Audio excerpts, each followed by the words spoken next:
আজি দুপৰীয়া আপোনালোকৰ মাজলৈ একেবাৰে এখন সাধাৰণ নিৰামিষ থালি লৈ আহিছোঁ।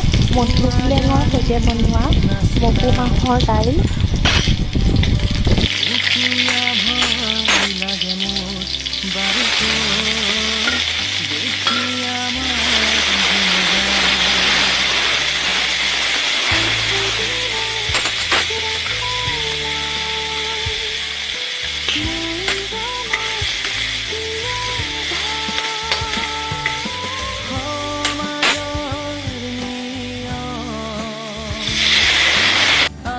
নৰসিংহ আৰু বেচন দি বনোৱা বৰা,